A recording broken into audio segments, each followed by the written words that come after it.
పచ్చకామెరలోడికి లోకమంతా పచ్చగా కనిపించినట్టు ఈ పీకే అంటే పిచ్చి కళ్యాణ్కి ప్రపంచంలో ఉన్న అందరూ కూడా పిచ్చోళ్ళలాగా కనిపిస్తున్నట్టున్నారు. ఈరోజు జగన్మోహన్ రెడ్డి గారు లాంటి మనసున్న నాయకుడిని నువ్వెంత, నీ బతుకెంత, నీ స్థాయి ఎంత అని మాట్లాడుతున్నాడు.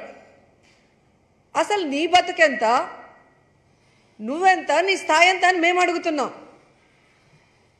ఈరోజు చూస్తే జగన్మోహన్ రెడ్డి గారు రాజకీయాల్లోకి వచ్చి దాదాపుగా 13 ఏళ్ళు అవుతుంది.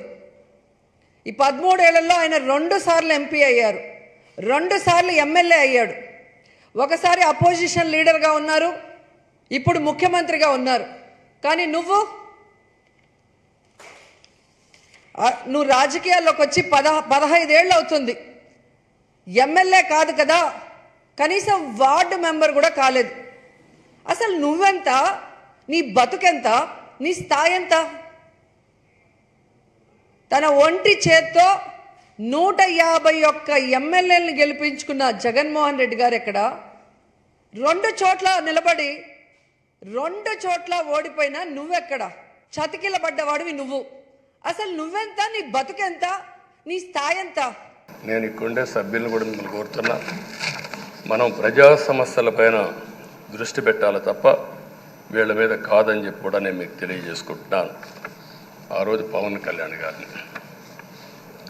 కళ్యాణ్ గారిని అసెంబ్లీ గేటు కూడా తాకనీయం అని పెద్ద పెద్ద డైలాగులు చెప్పారు.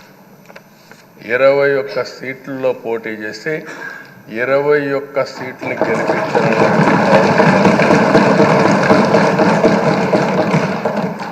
వైనాట్ 175 అని చెప్పి 11 కూడా తెచ్చుకోలేని నాయకత్వం. అంటే ఏ విధంగా మాట్లాడారు అనేదానికి ఇది ఒక ఉదాహరణ. ఆ రోజు పవన్ కళ్యాణ్ గారు చాలాసార్లు, నేను కూడా అన్నాను, బయట చాలామంది అభినందించారు. ఎక్కడ తగ్గాలో తగ్గడం, ఎక్కడ గెలవాలనో గెలవడం నేర్చిన వ్యక్తి పవన్ కళ్యాణ్ గారు. దానికి